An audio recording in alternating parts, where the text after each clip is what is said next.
Assalamualaikum students. Today we will discuss the topic of properties of cathode rays.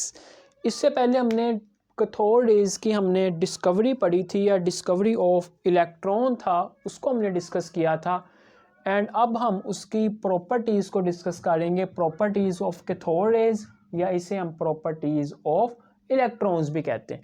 तो हम chemistry chapter number 5 first year lecture number 2 lecture number 1 हमने इसमें cathode rays की discovery पढ़ी थी। Dear students, सबसे पहला प्रॉपर्टीज़ ऑफ कैथोड रेज में पॉइंट है ट्रेवल इन स्ट्रेट लाइन। इसको डिस्कस करते हैं। सबसे पहले स्टूडेंट्स, डिस्कवरी में हमने देखा था कि एक डिस्चार्ज ट्यूब थी हमारे पास और उसमें हमने 2 इलेक्ट्रोड्स लिए थे मेटल के और एक को हमने अटैच किया था नेगेटिव टर्मिनल के साथ और एक को अटैच किया था हमने पॉजिटिव टर्मिनल के साथ।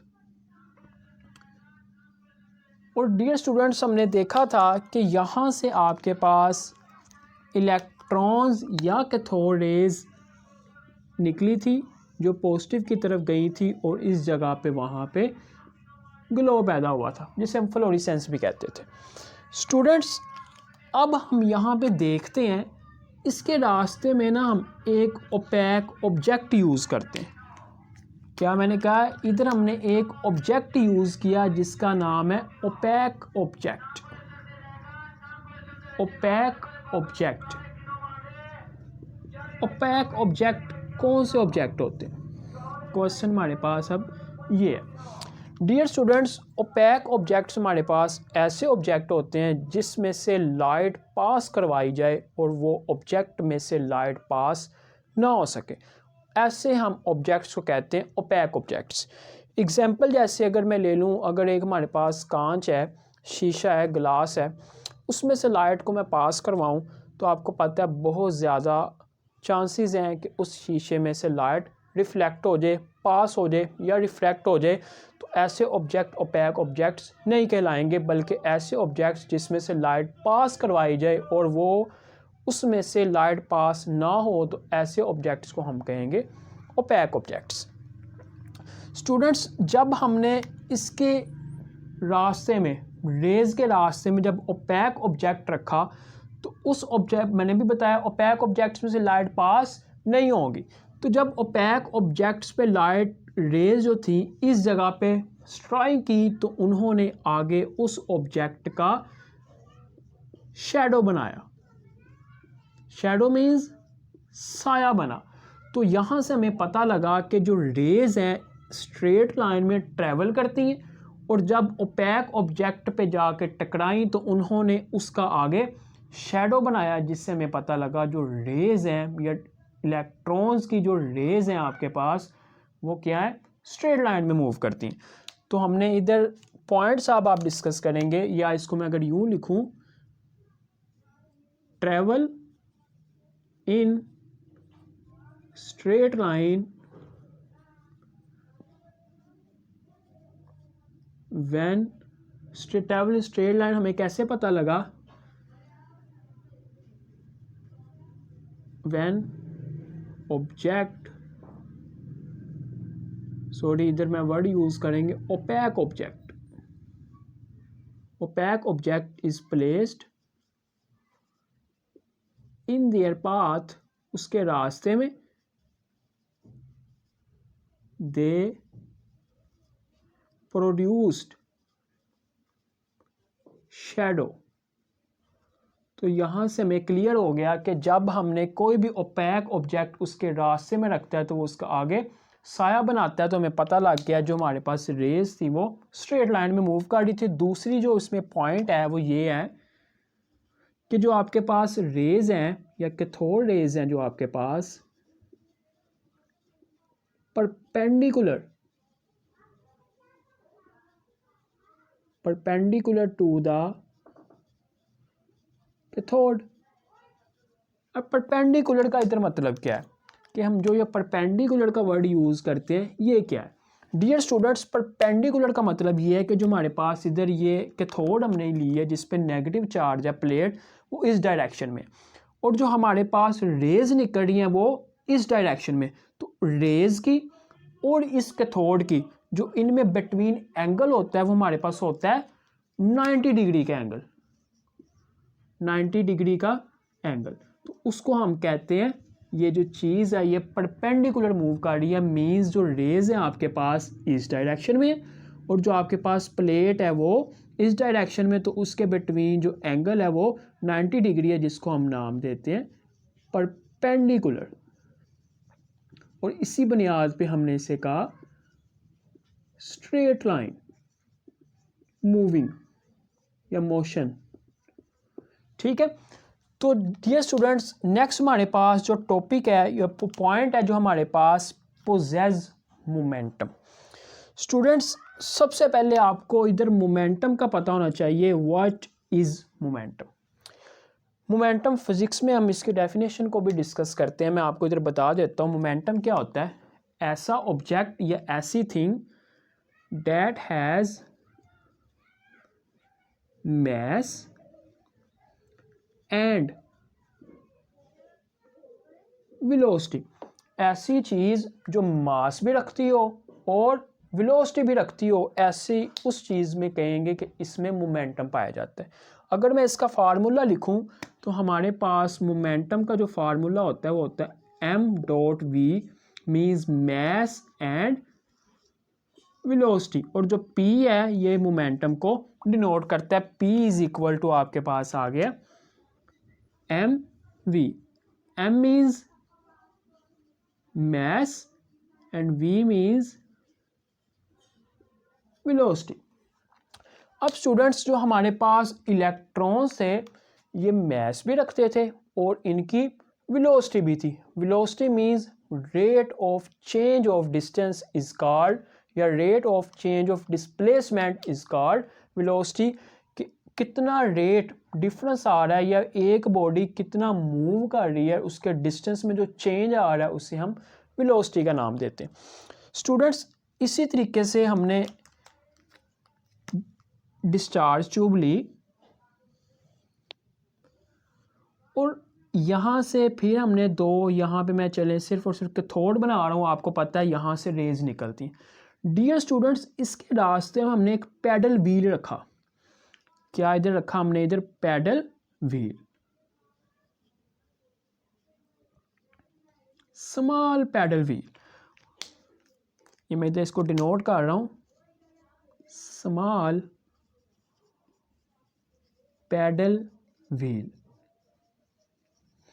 स्टूडेंट्स जब यहां से रेज निकली तो इस पैडल पे जब वो जाके स्ट्राइक करवाई कि ये वाली रेज जिसे हम कैथोड रेज कहते हैं, तो ये वाला जो आपके पास पैडल था ये मूव करना स्टार्ट कर दिया, स्टार्ट मूव। तो आपको पता है कोई भी ऑब्जेक्ट मूव तभी करेगा जब उसके ऊपर जो स्ट्राइकिंग जो चीज़ हम स्ट्राइक करवा रहे हैं उसका मैस हो और उसकी इतनी वेलोसिटी हो कि उस ऑब्जेक्ट को मूव करवा सके, तो तब ये जो आपके पास पैडल व्हील था मूव कर सकता था। तो हमें यहाँ से पता लगा कि जो हमारे पास कैथोड रेज हैं, cathode rays possess momentum, means ये मैस भी रखते हैं एंड इनकी वेलोसिटी भी है। बेशक इनका मैस बहुत कम है लेकिन फिर भी ये जो रेज हैं जिसे हम कैथोड रेज कहते हैं वो मैस भी रखती हैं और आपके पास वेलोसिटी भी रखती है। तो इस एक्सपेरिमेंट के तहत हमने बताया कि जो आपके पास कैथोड रेज हैं वो मोमेंटम रखते हैं। डियर स्टूडेंट्स नेक्स्ट हमारे पास है नेगेटिवली चार्ज, कि कैसे पता चला कि जो कैथोड रेज हैं या जो इलेक्ट्रॉन्स हैं इस पे नेगेटिव चार्ज आता है। स्टूडेंट्स ये वाला पॉइंट शॉर्ट क्वेश्चन के लिहाज से बहुत इंपॉर्टेंट है, इसमें 2 से 3 चीज़ें एग्जाम्स में पूछी जा सकती हैं और MCQs भी आ जाता है, तो इस पॉइंट को अच्छे से समझें। स्टूडेंट्स डिस्चार्ज ट्यूब ली गई, उस डिस्चार्ज ट्यूब में अगेन 2 मेटल की प्लेट्स लेते हैं हम।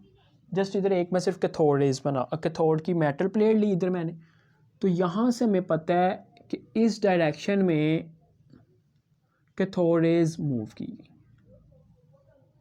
स्टूडेंट्स, जब हमने कोई भी बैटरी इधर अप्लाई नहीं की थी, तो आपको पता है जब हम इधर वोल्टेज इस पे अप्लाई नहीं करेंगे, नो इलेक्ट्रिसिटी या no current is conducted through this discharge tube, तो no fluorescence is produce, no glow is produce. मतलब जब यहाँ से कैथोड रेज वहाँ पे स्ट्राइक ही नहीं करेंगे तो हम कहेंगे कि कोई भी कैथोड रेज इसमें जनरेट नहीं हुई। तो हमारा जो पहला पॉइंट था वो क्या है हमारे पास, when no current is produced then no cathode rays produced, उस वक्त कोई भी हमारे पास रेज प्रोड्यूस नहीं हुई। डियर स्टूडेंट्स, जब हमने इस पे क्या किया, व्हेन इलेक्ट्रिक फील्ड अप्लाई की, मींस बैटरी अप्लाई की,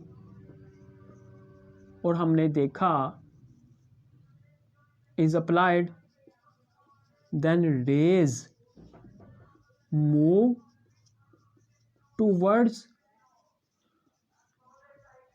पॉजिटिव प्लेट, कि जो हमारे पास इलेक्ट्रॉन्स, जिसे हम इलेक्ट्रॉन्स को हम कैथोड रेज का जिसको नाम दे रहे थे, वहाँ हमने देखा कि यहाँ पे जो पॉजिटिव प्लेट हम यूज़ करते हैं वहाँ पे वो मूव करना स्टार्ट कर दी। मतलब यहाँ से हमें पता लगा जो इलेक्ट्रॉन्स हैं उन पे चार्ज कौन सा है, negative charge. Dear students, third point पे हमने अब इन दोनों पे ना, इस जगह पे इनके परपेंडिकुलरली मैग्नेटिक फील्ड अप्लाई की। व्हेन अप्लाइड मैग्नेटिक फील्ड, तो देन हमने देखा द रेज, जिसे हम कैथोड रेज कह रहे हैं, द रेज आर बेंड, वो झुक गई। मतलब अब मैं इधर आपको समझाने की कोशिश करता हूँ। डियर स्टूडेंट्स, लेट सपोज मैं इधर डिस्चार्ज ट्यूब दोबारा इधर बनाता हूँ,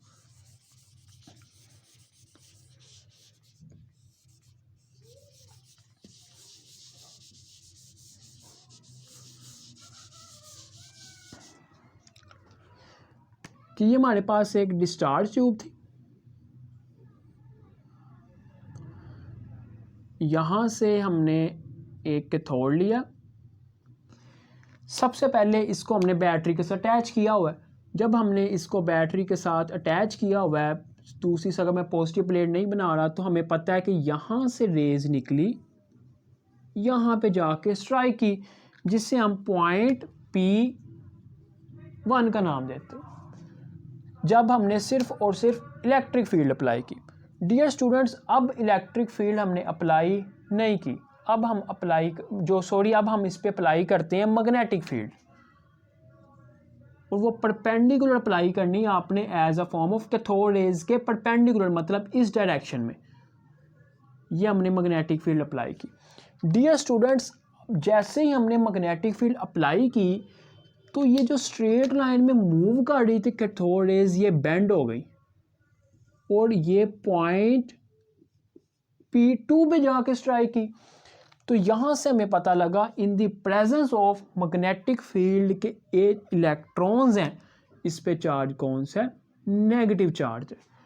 डियर स्टूडेंट्स, जैसे ही हमने इलेक्ट्रिक फील्ड और मैग्नेटिक फील्ड को इस तरीके से अरेंज किया कि इलेक्ट्रिक फील्ड की स्ट्रेंथ और मैग्नेटिक फील्ड की स्ट्रेंथ को बिल्कुल हमने उसको एक कांस्टेंट वैल्यू पे हमने उसको एग्जिस्ट किया, मतलब उसको मैनेज किया कि इलेक्ट्रिक फील्ड और मैग्नेटिक फील्ड की जो स्ट्रेंथ थी वो बिल्कुल इक्वल की गई। तो जैसे हमने इक्वल की गई तो हमने देखा कि जो दोबारा कैथोड रेज थी वो पॉइंट P1 पे जाके स्ट्राइक कर रही थी। तो ऐसे हमने इस पे डिस्कवर किया तो जो हमारे पास रेज हैं वो या इलेक्ट्रॉन्स हैं उस पर चार्ज कौन सा होता है, नेगेटिव चार्ज होता है। नेक्स्ट प्रॉपर्टी भी हम चलते हैं, प्रोड्यूस फ्लोरेसेंस। ये भी सेम है, इसे मैं इधर लिख देता हूँ इसको। When cathode rays strike to the wall of discharge tube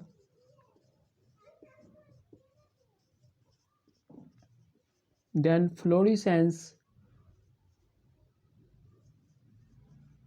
जैसे हम ग्लो का वर्ड भी यूज़ कहते हैं, इज़ प्रोड्यूस्ड।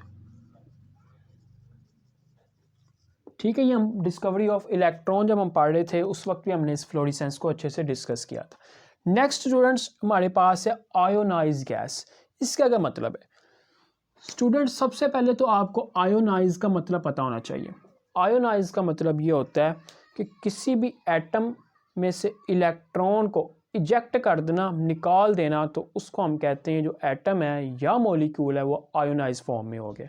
मतलब कि हमारे पास सपोज ये हाइड्रोजन एटम है जिसके वैलेंस शेल में जस्ट ओनली 1 इलेक्ट्रॉन है एंड उसके न्यूक्लियस में जस्ट ओनली 1 प्रोटॉन है। तो हमें पता है जो इलेक्ट्रॉन्स या कैथोड रेज हैं वो आती थी, इस पे स्ट्राइक करती तो इस एटम को क्या करती थी, हाइड्रोजन को आयोनाइज कर देती थी। मतलब यहाँ से इलेक्ट्रॉन निकल गया तो कि किस फॉर्म में आ गया, सिर्फ और सिर्फ पॉजिटिव फॉर्म में, मीन्स H आ गया इधर कैटायन की फॉर्म में, जिससे हम कहते हैं इस पे चार्ज कौन सा है, पॉजिटिव। तो यहाँ से हमें पता लग गया जो हमारे पास ये कैथोड रेज हैं वो एटम्स या मॉलिक्यूल्स को आयोनाइज करने की कैपेसिटी या एबिलिटी रखती हैं, सलाहियत रखती हैं। नेक्स्ट स्टूडेंट्स हमारे पास है पोजेस एनर्जी, कि जो कैथोड रेज हैं एनर्जी रखती हैं या इनमें जो हमारे पास, जैसे मैंने मोमेंटम का डिस्कस किया था, इसी तरीके से डियर स्टूडेंट्स हमने एक एक्सपेरिमेंट किया। अब इन रेज के बिटवीन में हमने एक प्लाटीनियम फॉइल रखी, प्लाटीनियम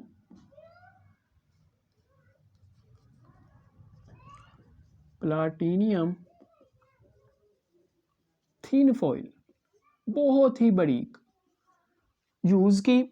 तो यहाँ से हमें पता है कि जो आपके पास कैथोड रेज आ रही हैं जब इस पे जाके स्ट्राइक करेंगी तो वो आपके पास मोमेंटम रखते हैं, मैस एंड वेलोसिटी रखते हैं। तो जब यहाँ पे थिन फॉइल पे जाके वो टकराई तो ये जो फॉइल था ये ग्लो हो गया।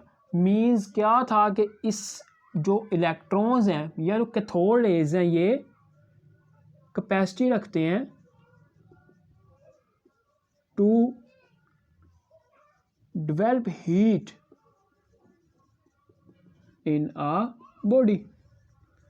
तो आपको पता है ये जब मैस या वेलोसिटी रखते हैं तो वो उन्होंने अपनी मैस एंड वेलोसिटी इसको कन्वर्ट कर दी, जिसकी वजह से ये जो प्लाटीनियम का फॉइल थी जो बहुत ही बारीक थी वो उसने उसकी मोमेंटम और वेलोसिटी से हीट को एब्जॉर्ब किया, जिसकी वजह से ये जो आपके पास प्लाटीनियम की फॉइल है ये चमक उठी, ग्लो हो गई। नेक्स्ट स्टूडेंट्स हमारे पास है produce X rays. Very simple, जैसे डिस्चार्ज ट्यूब हमने पढ़ी थी कि हमारे पास रेज निकलती हैं जिसे हम कैथोड रेज कहते हैं। डियर स्टूडेंट्स इसके रास्ते में कोई भी हम अल्फा पार्टिकल यूज़ करें जिसे हम हीलियम का नाम भी देते हैं, तो जब ये अल्फा पार्टिकल इसके रास्ते में रखेंगे तो जो इलेक्ट्रॉन्स हैं या कैथोड रेज हैं उसमें से जो आपके पास इलेक्ट्रॉन्स हैं उसको न्यूट्रॉन की बम्बार्डमेंट करवाई जाती है, जिसकी वजह से बम्बार्डमेंट कह दिया, यहाँ इसमें से इलेक्ट्रॉन्स आयोनाइज होंगे, जो उसका न्यूक्लियस होगा उसको ब्रेकेज करेगा ये कैथोड रेज, जिसकी वजह से अल्फा पार्टिकल्स में से एक्स रेज क्या होती हैं, प्रोड्यूस होती हैं, जिसकी वजह से हम कह सकते हैं जो कैथोड रेज हैं एक्स रेज को प्रोड्यूस करवा सकते हैं। स्टूडेंट्स नेक्स्ट हमारे पास है केमिकल चेंज। डियर स्टूडेंट्स जैसे ही हमारे पास कैथोड रेज जो होती हैं ये किसी भी, जैसे हम पढ़ा था कि ये हाइड्रोजन एटम है, इसमें से इलेक्ट्रॉन्स को ये इमिट करवा रही है, तो जैसे ही इमिट करवाई तो ये किस में कन्वर्ट होगी, हाइड्रोजन पॉजिटिव फॉर्म में। तो हमारे पास इसी तरीके से किसी भी रिएक्शन मिक्सचर में कैथोड रेज़ को जब हम इमिट करवाते हैं, उसको स्ट्राइक करवाते हैं, तो वो किसी भी रिएक्शन को चेंज करवा सकते हैं। केमिकल चेंज में जो तब्दीली है वो ला सकते हैं as a cathode rays because they have possess momentum, क्योंकि इलेक्ट्रॉन्स मास भी रखते हैं और वेलोसिटी भी रखते हैं। डियर स्टूडेंट्स, ये थे हमारे पास टोटल पॉइंट्स, तकरीबन हमने सभी डिस्कस कर लिए हैं प्रॉपर्टीज़ ऑफ कैथोड रेज के जो भी मेन पॉइंट्स थे। बुक को मैंने देख के तकरीबन सभी पॉइंट्स आपको समझाने की कोशिश की है। तो लास्ट में मेरी यही दुआ है कि अल्लाह पाक आपके इल्म में इजाफ़ा फ़रमाए। अपनी दुआओं में याद रखिएगा। तब तक अल्लाह हाफ़िज़।